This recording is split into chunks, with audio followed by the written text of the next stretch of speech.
In 2019, with around 75 billion monthly visits, Google was the most popular website in the world. Perhaps more impressive is that combining the next three, YouTube, Facebook, and Baidu, would only bring you to around 60 billion.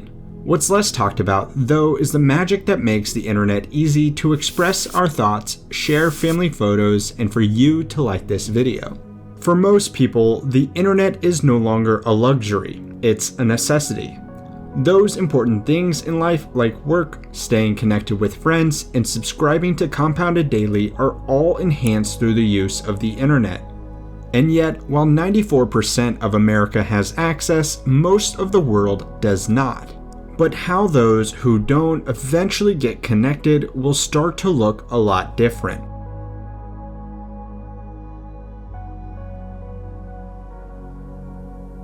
When it comes to our internet service providers, we love to hate them and hate to love them. Hated because they make us angry, offer poor service, and our options are limited. According to the American Consumer Satisfaction Index, ISPs were the worst performing industry, scoring an overall 65 in customer satisfaction, 70 in reliability, and internet plan variety was rated the second worst. But perhaps more revealing is that 71% of customers mentioned that they would cancel their plans if charged extra for bandwidth-heavy services like Netflix and Hulu. This, however, is a lot easier said than done, at least for 30% of Americans who have only one provider option and another 37% who have only two. Why? Well, it's complicated. In any city, town, or rural community, an internet service provider wishing to open shop faces a few obstacles. For starters, cities can charge fees for using the right-of-ways to lay new internet lines and fees for attaching wires to poles. Estimates from the FCC suggest that these fees can range anywhere from 20 to 100% of all other costs associated with the project. If an existing ISP already services the area, new competition means lowering prices, offering better service, and maybe losing customers. And when your business is being threatened, you panic, donate to the mayor's re-election campaign, and ask them for higher pole attachment fees. And when they ask why, you say because I love this town and want to give it more money. For competitors, you've created a losing business plan. And for you, maintaining your steady revenue stream. And if things are going well, the power to raise prices without consequence. Yet political barriers and heavy fees are only just the beginning. Some estimates put the cost of laying 1 mile of fiber to be as high as $80,000. If you're laying wire in New York City, that's no problem. But if it's a rural community, that's bad for business. For them, establishing business in a small city can be a bit more of a headache than a winning proposition. That's why fiber is less common and ISPs instead use existing infrastructure such as phone lines and coaxial cables. In some cases, though, that infrastructure needs upgrading. In others, those initial costs are lessened when an ISP caps your monthly bandwidth, charges you for going over, and then redirects that money to help pay for startup costs in a rural community. They get access to new clients, which you helped pay for. But barriers only exist for those who want to play by old archaic rules. And when you're Elon Musk, you write your own. For him, attacking industries with high barriers to entry is business as usual. In 2002, he founded SpaceX with the intention of space exploration, but has since made it clear that his goal is establishing human life on Mars. However, we financial analysts know that such project will take an immense amount of capital. And because they are private, it's hard to know their financial performance. But thanks to industry experts and insiders, there are some things we know. To date, the primary revenue source is launching satellites on their Falcon 9 rocket.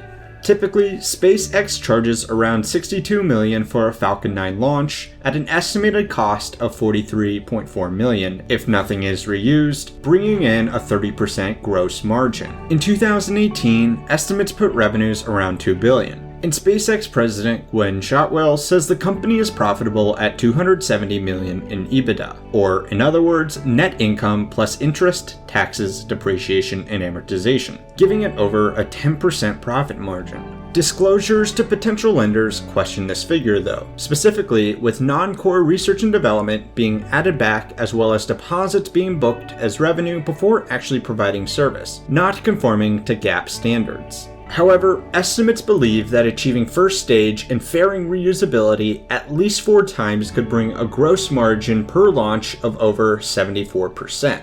In other words, a launch that they can charge $64 million for could cost them as little as $15 million, and therefore bring a profit of $47 million. While impressive, the revenues are limited to the launch industry, and when you're trying to get to Mars, the cost of research and development is astronomical. For SpaceX, even increasing the gross margin on launches won't provide them with nearly enough capital to achieve these ambitions. This is why SpaceX, almost 18 years old, is still continuing to raise venture rounds. To date, they've raised a total of $3.2 billion, however, through potentially 13 or even more rounds. Even though the valuation continues to increase, showing a positive sign, shareholders are being diluted, and they cannot be happy about that. They do have the ability to turn to debt markets, which they did last December to get $800 million in a revolving line of credit. But even debt is limited by their ability to service it, and to fund other projects, cash is king. SpaceX executives know that higher revenues can be found elsewhere, and the real problem they face is the ability to fund the Mars project without further diluting shareholders. This is exactly why they're turning to Starlink, a satellite internet provider. Their goal is to provide low-latency internet to everywhere around the globe using a constellation of satellites. Some estimates predict a latency decrease of 30 to 50%, with Starlink compared to its fiber optics rival, making it an attractive means for internet access. But how exactly will fast internet get anywhere and everywhere? SpaceX plans to create a mesh of satellites connected by lasers that transmit data in space faster than on Earth. To date, they have over 300 Starlink satellites launched and a stated total need for 12,000. At $300,000 per satellite, Shotwell estimates that the total cost will be around $10 billion, including launch costs, and that math checks out. With Falcon 9 capable of bringing 60 satellites per payload, that's 200 launches, and assuming no first stage reusability, a total cost of almost $13 billion. But recent filings submitted to the International Telecommunication Union are requesting for an additional 30,000, a total of 42,000 satellites, and substantially increasing the costs. A lot of numbers there, but point is, tons of satellites and a lot of money. However, they don't have the cash on hand for this. Fortunately, they may not need it. According to Elon, the immediate goal is to deploy 1,600, with just 800 satellites needed for significant operational coverage. To date, about 300 satellites orbit in operation, and are being tested by the US Air Force. If everything goes well, they can start a waitlist, have paid deposits, and slowly trickling customers. And this is big. For SpaceX, this provides them with a solid pitch to debt markets to seek capital for more Starlink deployments, which prevents shareholder dilution. For lenders, they want to know that borrowers can service the debt. And for Starlink, they have what lenders love: recurring revenue and a pipeline of customers who put their money where their mouth is. This allows lenders to gradually increase their loan amount through a line of credit proportionally to demand and the launch needs of Starlink. And paying the loan shouldn't be too difficult either. At a price of $80 per person, servicing the initial estimated $10 billion for 12,000 satellites will require about 10.5 million customers using Starlink for at least 1 year to break even. In the United States alone, that's half of the 19 million who don't have access to even broadband internet.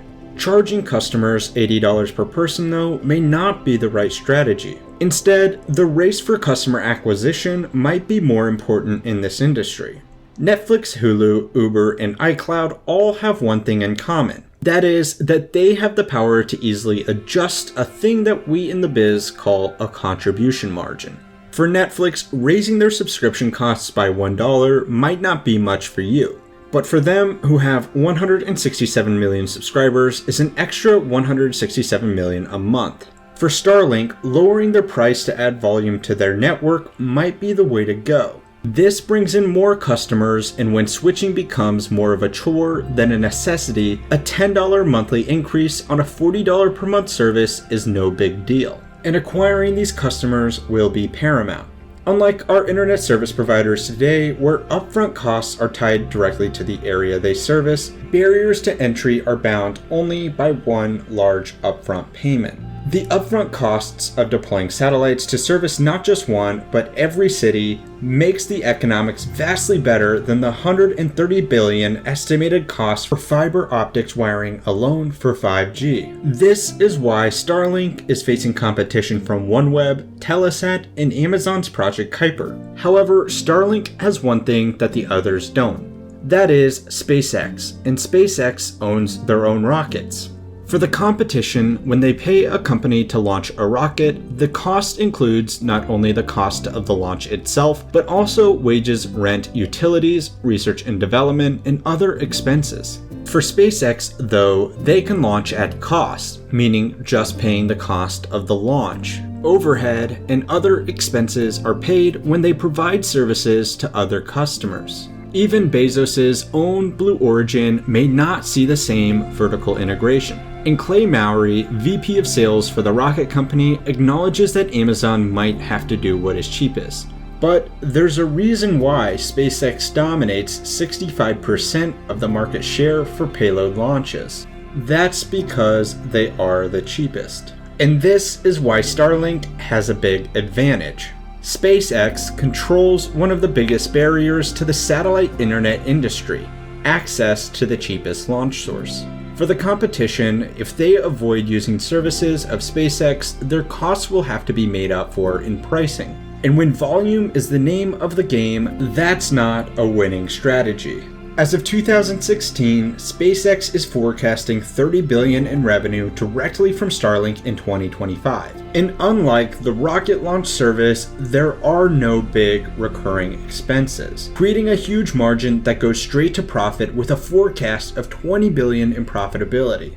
This can help them fund larger projects like developing rockets and systems for life on Mars, and ultimately help Elon's goal of becoming a multiplanetary species. And this is exactly why SpaceX needs Starlink. Thanks for watching. If you haven't already, make sure that you like and subscribe and check out some of our other videos.